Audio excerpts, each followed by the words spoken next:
In this guided talks, Robert talks to Gordon Glenister. Gordon is an influence marketing strategist, trainer and speaker. He is also the global head of influencer marketing at the Branded Content Marketing Association and the CEO of Membership World. Gordon was formerly the Director General of the British Promotional Merchandise Association before launching his own membership consultancy in September 2018. From there, he went on to launch a new influence marketing channel at the Branded Content Marketing Association and still remains the global head of influencer marketing. Robert and Gordon spend the next 45 minutes discussing why influence marketing really does work.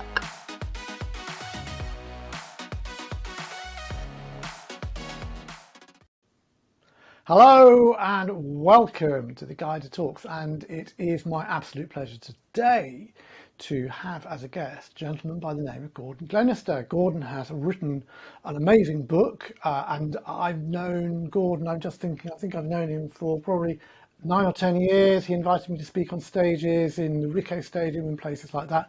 Hello and welcome, Gordon. Hello, Robert. It's lovely to see you again after some years.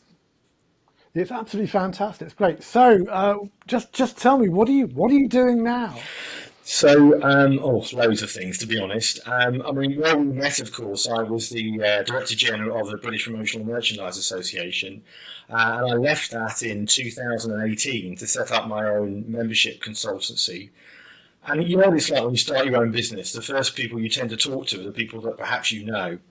And one of them was Andrew Cantor, who's the global head of the Branded Content Marketing Association.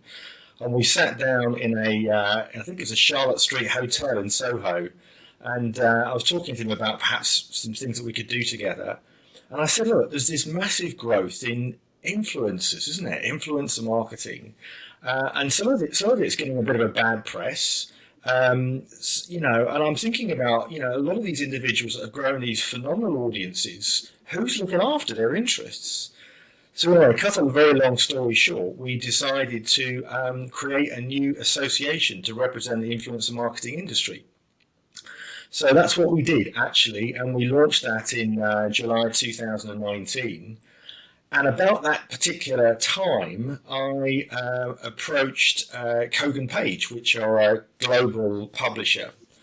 And I think I actually saw them at an exhibition, and I said to them, I'm involved in a sort of influencer marketing space. Do you have a book representation in that area? And fortunately for me, they didn't. So I suggested that this is something I could write about. But actually, I was still new into the industry. That's the irony. But I was in a particularly what I would call a helicopter environment, where not only did I start to get to know a lot about the industry, but I knew a lot of other people as well. So that is where I started my journey 18 months ago. And of course, we're now in a situation where just recently I launched my book on influencer marketing strategy. To a wave of 104 people online. For me, it has 2 out of the 3 words I love. So I love marketing and I love strategy. Influencer, you're going to have to educate me. So I guess the title of this talk is really, does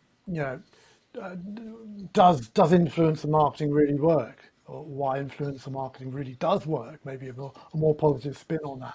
So just start me off, because influencer marketing means many different things to many different people. So can you explain what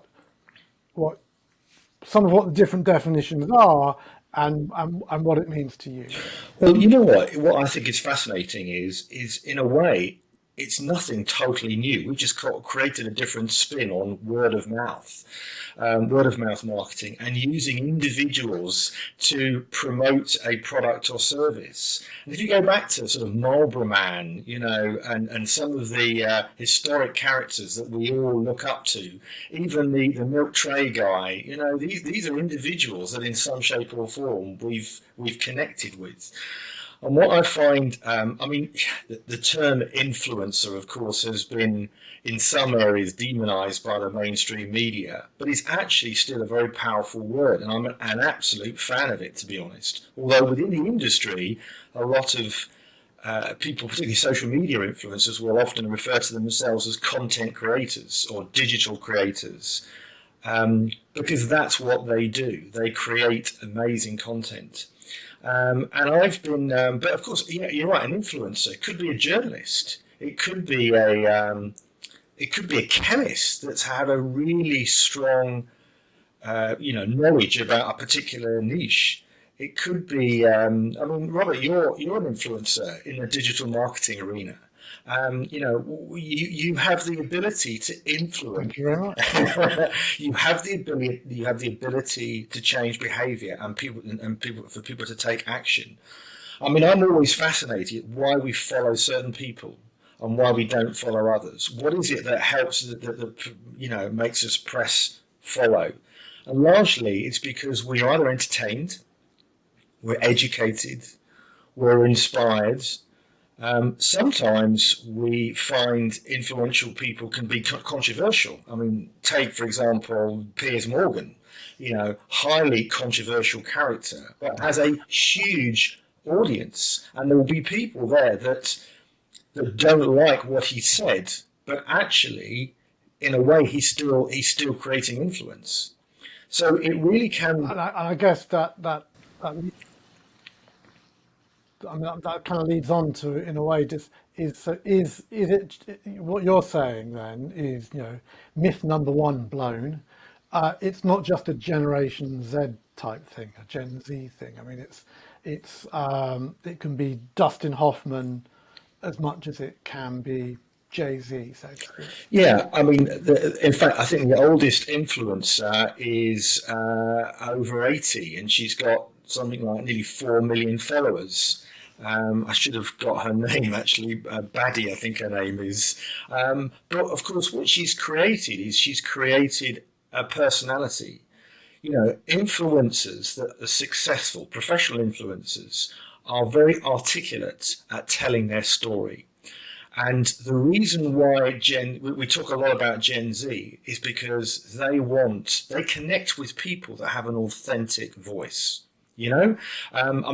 Something like I was reading a stat a little while ago that they trust traditional advertising. Only 1% of them trust traditional advertising, which is amazing, isn't it? And that's why and particularly over the pandemic, the brands that have really worked well are those that even the World Health Organization, for example, used influencers. Nike, of course, embraced influencers. There's lots and lots of examples of where they have done it. So it's not just about young people. It is right across the age spectrum. I mean, you could even have, a fly fishing influencer that's got maybe over 1,000 followers, but all of his content or her content is around fly fishing. So if you were a fly fishing manufacturer, you'd want to engage with that individual, and chances are the level of engagement to what's being posted and potential conversion rate could be really high. So influence comes right from the age spectrum. So you have, I get the concept of influencer equals able to influence your followers.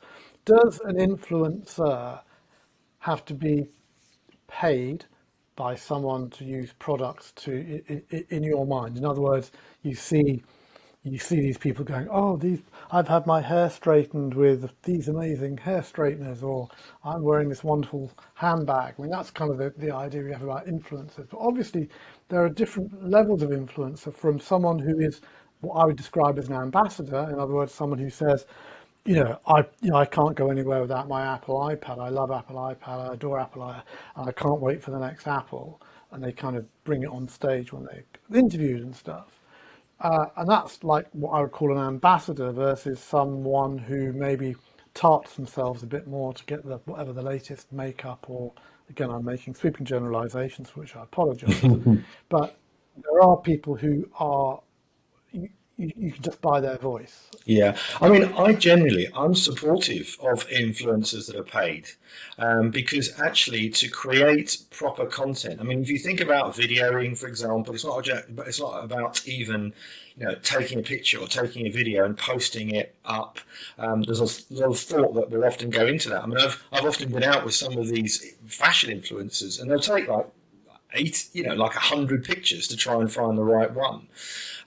Remember, they have achieved great success in developing these audiences. And if they do not generate the content that is relevant to their audience, guess what happens? Their audience just leaves them in droves. So, you would pay for an email campaign, you would pay for an advert in a magazine, you would pay for a television advert, and yet some of these individuals are multi-talented. They're photographers, they're videographers, they're community builders, they are location scouts. I've seen individuals that just blow me away with their creativity, and they bring brands to life. They bring brands to life in a way that I find really extraordinary. And so sometimes when you see some of the bad publicity, it's not necessary, it's isolated instances. It's not, there are lots and lots of other examples of amazing content out there. And we were talking about Gen Z a minute ago. Some of those individuals will trust their favored content creators more than their own family. I mean, particularly in the gaming industry, Robert, where there is a real connection with these individuals, and they'll donate money to their preferred gamer because they're being entertained.